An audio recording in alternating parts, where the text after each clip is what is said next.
All right. Well, hello. Welcome to Shift/Podcast. I'm Alan, I'm Charlie. and this is the studio where we talk about everything studio related in terms of our design work, the process, kind of give you an inside scoop as to what's going on. And today we're going to be talking about doing good. Yes. The reason we started this whole endeavor in the first place, and today's episode is kind of to check in on, do we feel, it's been how many months now? We started in March. March. April, May, June, July. It's 4 months now. And we've had like a bunch of clients in that time. Yeah. Maybe Two clients a month. Yeah, 2 clients a month, like 6 to 8 roughly. clients.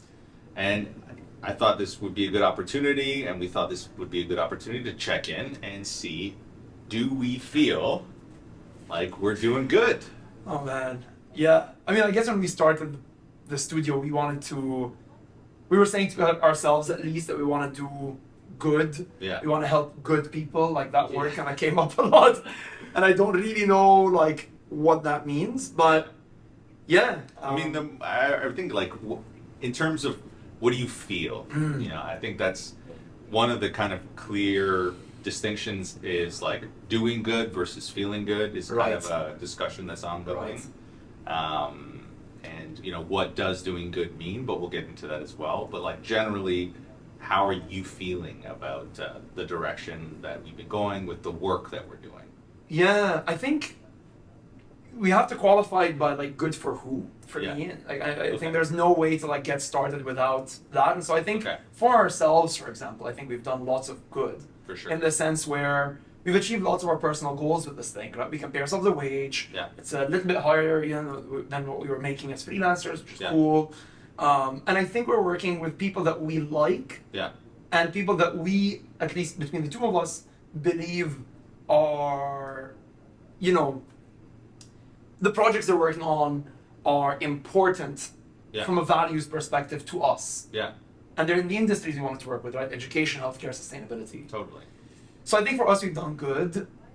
And then it was cool because I think you brought this up a couple of weeks ago where it's like, do we really think that we've done good for the clients in the sense, or rather have we done like a net positive from a societal perspective? Like, do we actually think that the stuff we're outputting is a net positive? Totally. And I think that one's a little bit harder to measure. Totally. Because there's always that question of like, who's the real beneficiary? Like, yes, some of the projects we're working on help sick people. That's great. Yeah.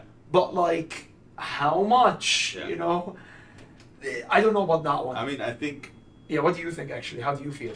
I feel good. I do feel good. The good that we've been doing. I mean, it is for sure. There are really deep questions rooted in some stuff that requires a lot of self-analysis and analysis of what work you're putting out in the world. But one of the things that I feel really positive about is the people that are coming to us and the people that we're reaching out to really feel like we're building a network of kind of people who live in the same value space that we do, and care about the same things that we do.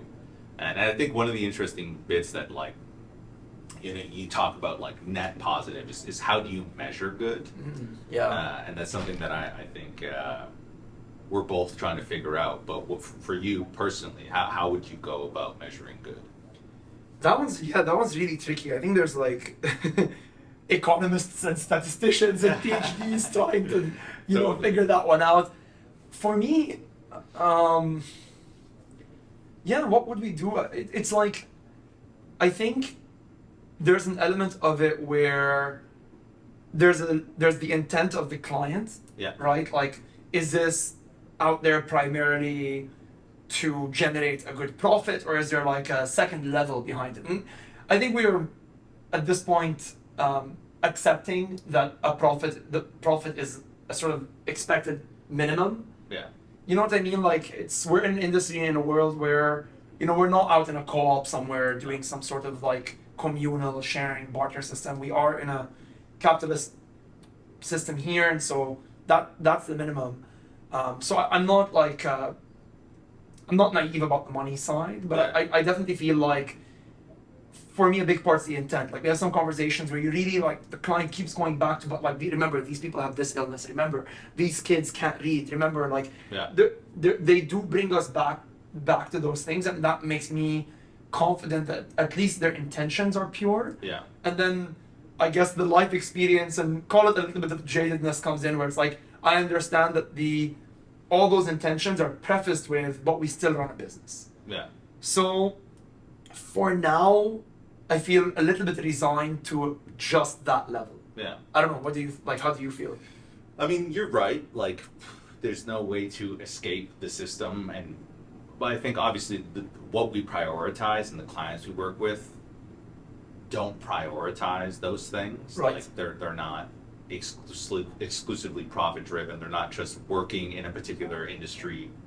A lot of these clients are affected themselves in some way by the work that they're doing, whether it's teachers or people who worked in the medical field previously. So it's not just about like trusting the client's intention, it's about choosing someone who's also invested in the problem.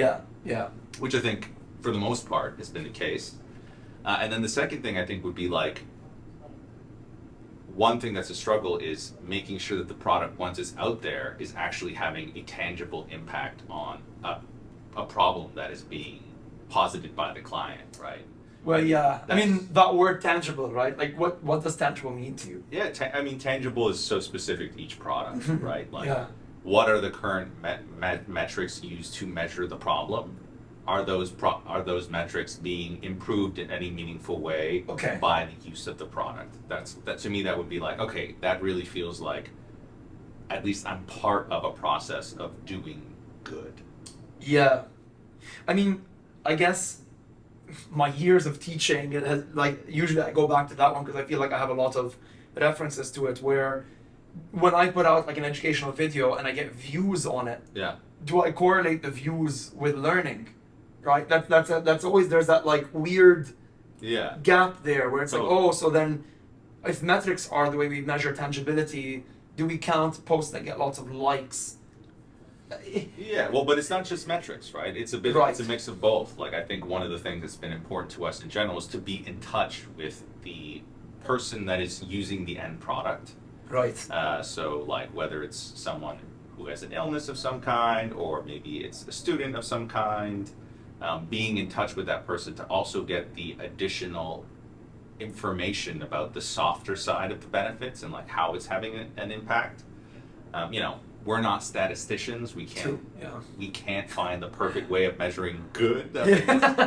Maybe we should get some grant money and hire statisticians to trace our impact. I don't know. But but seeing that there's an impact, and in any field across the board, like even if you're doing straight social work, there's no, like there's some days are good, some days are bad. Sometimes things work, some things don't work. You just have to kind of believe in the process and do your best to make incremental improvements.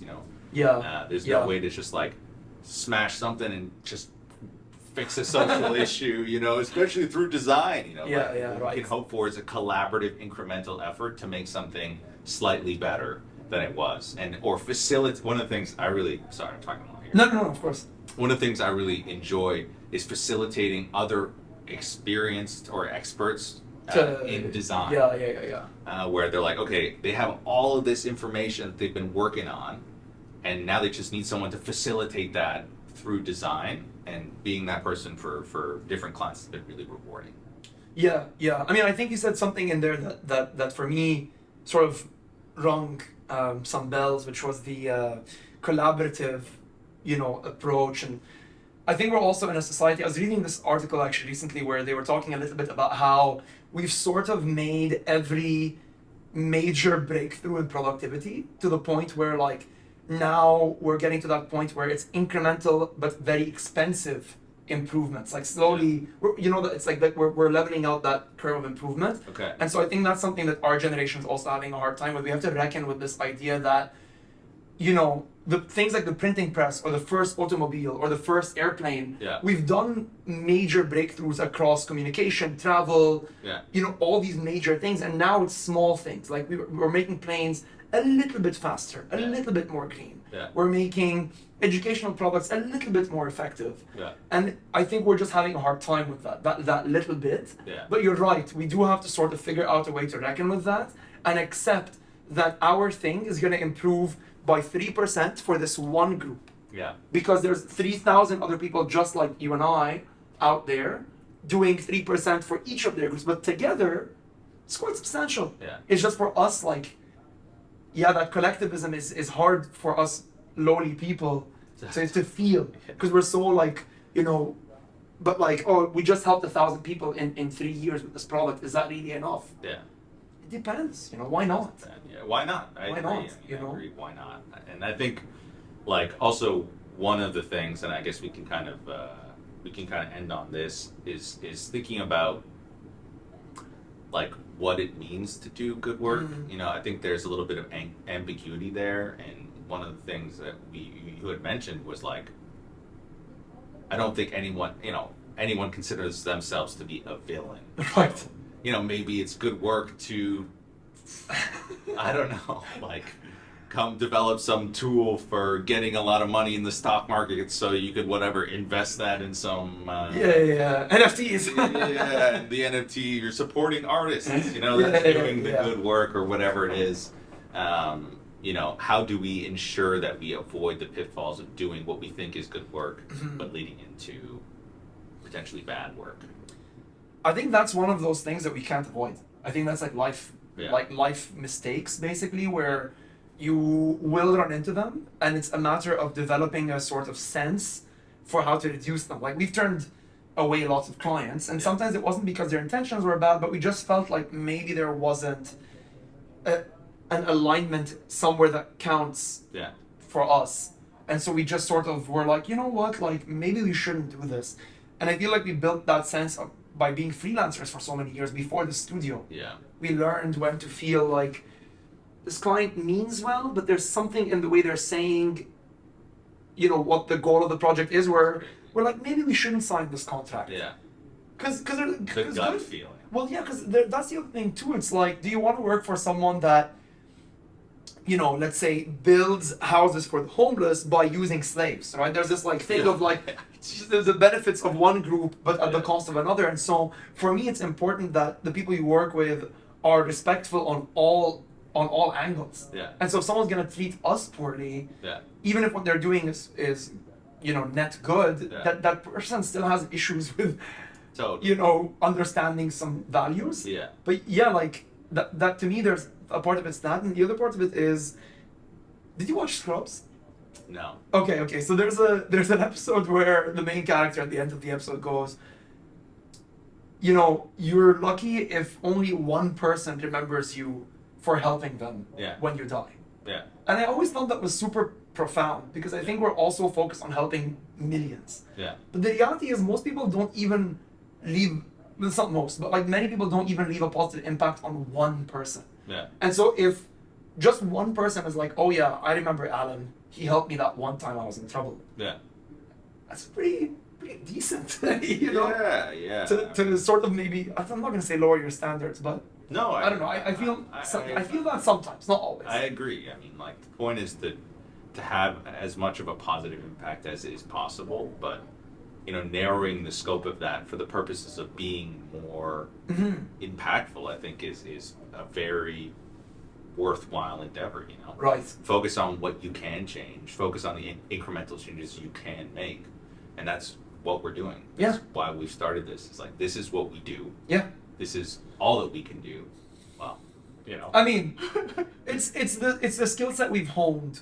And so we just leverage it. Exactly. It's like, can we drop everything and pick up a shovel and go plant trees somewhere? Maybe. But it's I don't know.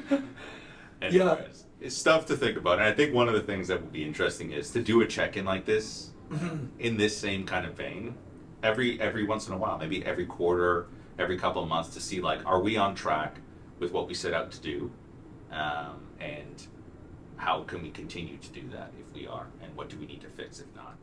So I hope you guys found that interesting. I hope you're out there trying to do good as well.